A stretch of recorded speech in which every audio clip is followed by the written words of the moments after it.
You're watching Alaska's news source. Today on the Morning Edition, the Trump administration's announcement to rescind the National Forest Roadless Rule in June has sparked outrage from some and support from others. How rescinding the Roadless Rule is catching the attention of local businesses. Plus, reducing officer-involved shootings, how the LaFrance Administration is looking to reduce the amount of deaths at the hands of police in Anchorage. Details on the contract the Assembly will consider. And later, a small officer making a big impact in its community, how this teeny tortoise earned a police badge as the Morning Edition starts now. Good morning, everyone. A teeny tiny tortoise police officer. And he's so cute. I bet he is a great officer. Like, slow down. Yeah, you don't want to see him coming when you're speeding, right? No.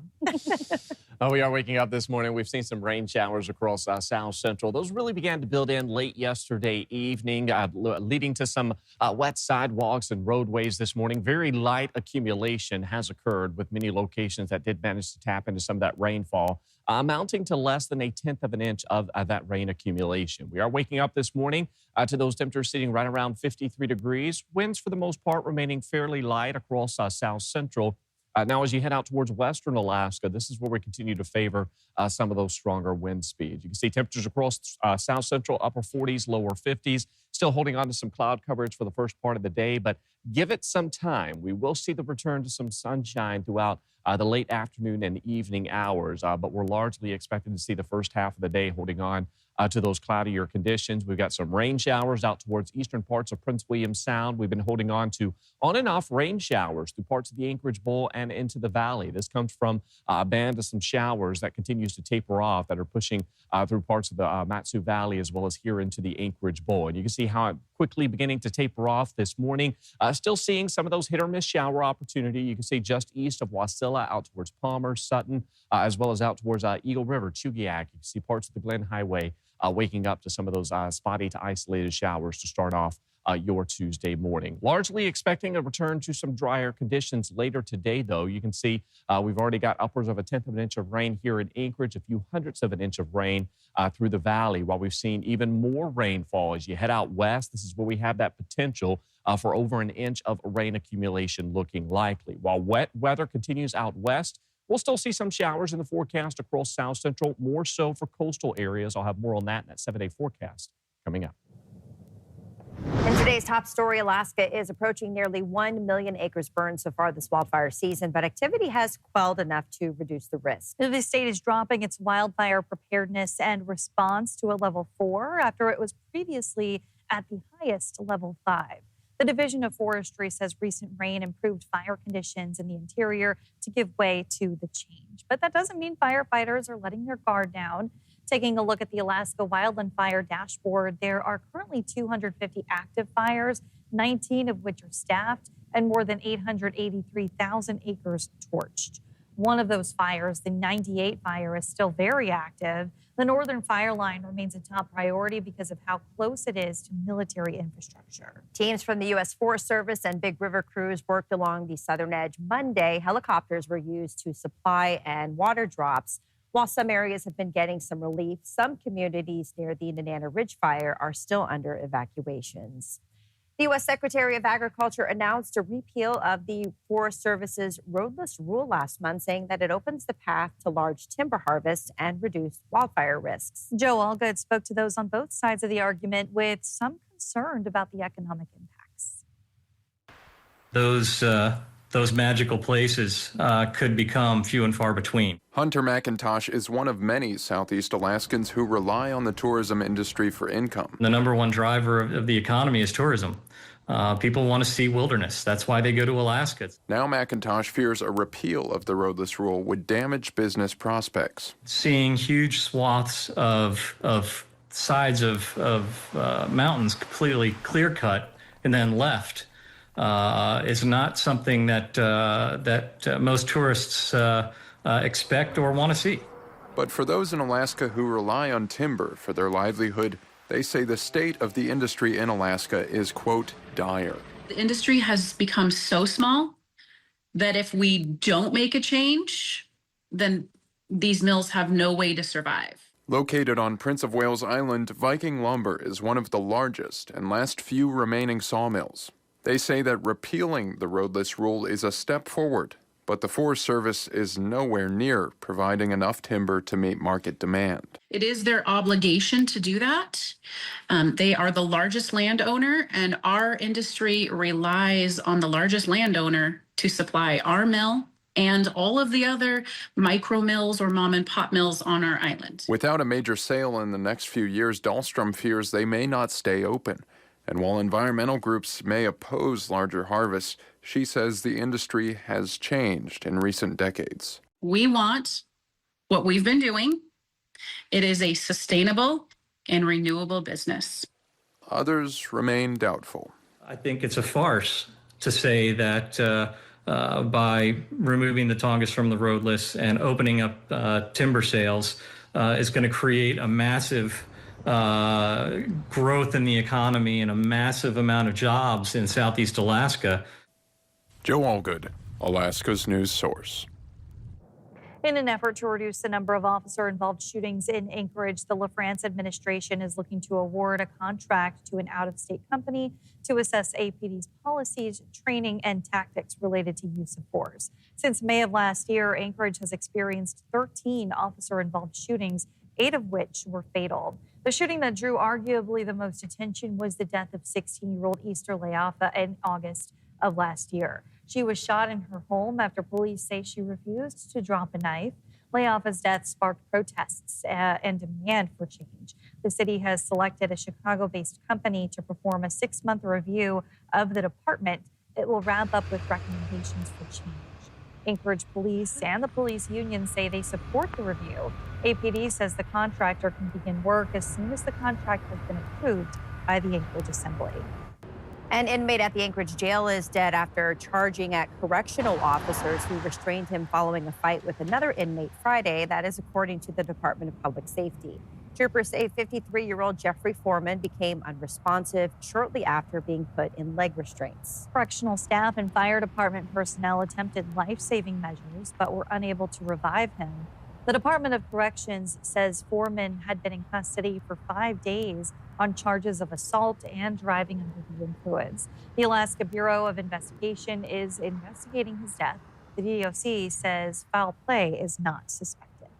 This morning, a man who robbed an Anchorage bank is still on the run, and the FBI says the Wells Fargo Bank inside the Fifth Avenue Mall was robbed last Friday around 1:30 in the afternoon. A little before then, the suspect was seen sitting in a massage chair outside the bank. That person then walked into the bank and gave an employee a note demanding money. The FBI says the note indicated the suspect had a gun. The person then ran off. Now, witnesses described the suspect as a man possibly in his 40s or 50s. He appeared to be around 5'5". The FBI is still talking to witnesses to piece things together, but if you have any information, contact the FBI or the website or phone number you see on the screen. Tips can be anonymous. Now to an update on 36 animals that were seized from the Crushall Films Wildlife Center in Haines last month. The Alaska Department of Fish and Game says their locations were split between the Alaska Wildlife Conservation Center, the Alaska Zoo, and the Bird Treatment and Learning Center, with a majority residing at the Alaska Zoo. The department says some of them will be permanently placed. Others may end up being relocated out of state. The owner of the Wildlife Center in Haines, Steve Crushall, has denied any animal cruelty claims. Alaska State Troopers say drowning deaths in Alaska are becoming more common. Over the weekend, 4 people died from drowning here in Alaska. And in the last 60 days, Alaska State Troopers have seen an increase of water-related search and rescues. That's in addition to fatal drownings. Troopers say most of the deaths from the weekend maybe could have been prevented if people had been wearing life jackets. It just comes down to really lack of preparation. People really need to plan when they're going out for a day or an outing like that, especially on the water, making sure they have the proper safety equipment, the flotation devices, the throwable device, signaling devices, things like that. So people are going out ill-prepared. In the Anchorage area, Kids Don't Float stations at creeks or lakes, they offer loaner life jackets. And if you do wear one, troopers add that it is very important to make sure that it fits properly. And in case you missed it, be sure to watch our new documentary, Kathleen, Joe, and Veronica, Who Else? 1 year after South African national Brian Smith was sentenced to 226 years in prison for killing 2 Alaska Native women. Alaska's news source investigates Smith's claim there are more victims. We want answers! I'm almost certain there's more victims. We want answers! Led by Rebecca Palsha, this investigative documentary for the first time reveals some of the new evidence discovered since Smith's sentencing last year. Again, you can find this special documentary live right now on our website and streaming platforms. Still ahead, big changes are coming to how students and parents will borrow federal money to help pay for college. We'll explain the changes and your options to finance higher education. We'll see the return to some sunshine across South Central later today. Meanwhile, out west, heavy rain continues. I'll have more on that. But first, sunrise, 4:52 in Anchorage, 4:16 in Juneau. Your full forecast is next. Good morning. We are back here 14 minutes past the hour. We're looking. I don't know. You guys see any bears this morning? They must still be sleeping. Yesterday you missed it. They were up and at them. So well, they're sleeping in today, I guess. Aaron, good morning. Well, at least we get some serene views from out at Katmai out towards Brooks Falls. And we are waking up to some rain showers across parts of South Central. Heavier activity as you head across western Alaska. This is not only where we're not only seeing some of the heavier rain showers, but some gusty winds, which are persistent out of the south, which is actually leading to the potential for some high surf. We got many areas across the state waking up to those temperatures in the 40s and the 50s, and you can see rain ongoing across western Alaska. This is that band of showers we were talking about yesterday that was going to bring the potential for up to an inch, if not more, of that rain accumulation. And we're still on track to see that heavier activity slowly pushing eastward throughout the day. We'll also tap into additional rain for parts of the interior. So these wetting rains will continue to help when it comes to slowing that wildfire growth across the state. Notice, though, that persistent south to southwesterly flow that we've got ongoing across southwest Alaska as well as through western Alaska. This is where we've got some high surf advisories. Now, this is in effect through Wednesday morning. Now, for the Bering Strait, that is until 10 a.m. Elsewhere, the Yukon Delta, Norton Sound, southern parts of the Seward Peninsula, that's until 4 a.m. tomorrow morning. And we're going to see water levels 2 to 6 feet above the normal high tide line. And some of the greatest water levels rising will be right around the Norton Sound as you head through Unalakleet, Shaktoolik area. Be prepared for some of those rising waters to be the highest compared to surrounding locations. And that will stay with us for today and into tomorrow. You notice those winds gusting anywhere from about 25 to nearly 55 miles per hour. So that's that persistent south to southwesterly flow that we do have that's in play across western Alaska, as well as that widespread rain, those wetting rains that are certainly going to be very beneficial to slow that wildfire growth. That will pool eastward throughout the remainder of the day. We'll see increasing rain through parts of the interior. Here across South Central, we should see some sunshine returning throughout the afternoon hours. Some locations may hold on to that sun or the clouds for a good portion of the day, but we will see some sunshine breaks later today. And then overnight into our Wednesday, we'll see another low knocking on our doorstep. That'll bring most of the rain for coastal areas, but we will see some inland areas seeing some passing showers later tomorrow afternoon into the evening. So we'll be watching for that. So that chance for some daily rain still with us across South Central. Temperatures today warming into the 60s. You can see that early morning showers gradually giving way to some of that sunshine across the region. One area we're certainly going to see an extended stretch of some sunshine will be the Panhandle, where we're still seeing that ridge that's going to keep things on the drier side through at least tomorrow before rain builds back in across the Panhandle. 60s and 70s to be expected today across South Central. We've got those light AM showers. 57 in Kodiak. You'll see increasing rain later this evening. Meanwhile, across Prince William Sound, lower 60s to be expected with some sunshine breaks, 67 degrees in Golcana.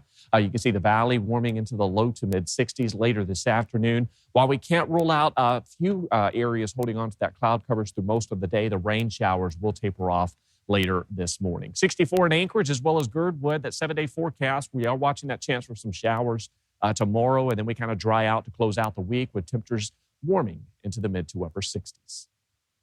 Nearly 67,000 Alaskans hold federal student loans with an average balance of more than $35,000, according to the Education Data Initiative. That equals out to $2.4 billion in student loan debt in our state. And as college costs continue to rise, well, big changes are coming to education borrowing. Jen Sullivan has a breakdown of what Alaskans need to know before signing on the dotted line.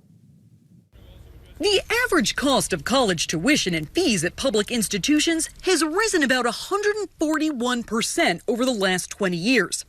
Right now, nearly 43 million people have federal student loan debt, according to the U.S. government. If you're taking out a loan to pay for college, there's some big changes for students and parents. You're not going to be able to borrow as much as you could in the past. Michelle Singletary is a personal finance columnist at the Washington Post. She says President Donald Trump's big, beautiful bill overhauls borrowing for families.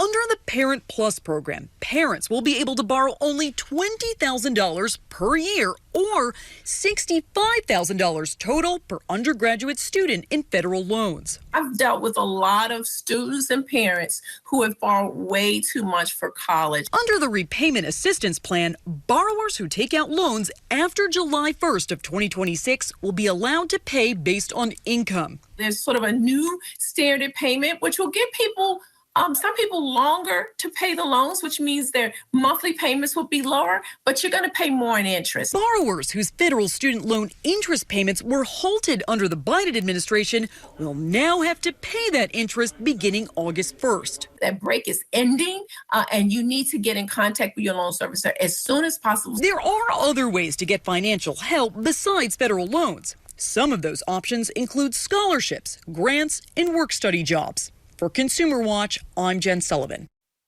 So let's take a look at how student debt kind of breaks down nationally. You have 18 to 24-year-olds. They have the lowest balances. And one of the largest age groups that are carrying debt, younger adults with an average of $33,000 in debt. But then you're going to look at this next group here, approximately 8 million Americans over the age of 50. Well, they carry more than $41,000 in student loan debt. So if you're a part of this group, it might be time to get in touch with your loan provider to explore some repayment options. It's official. Alaska State Troopers have some of the coolest cruisers in the country. The department took 12th place in the annual America's Best Looking Cruiser competition.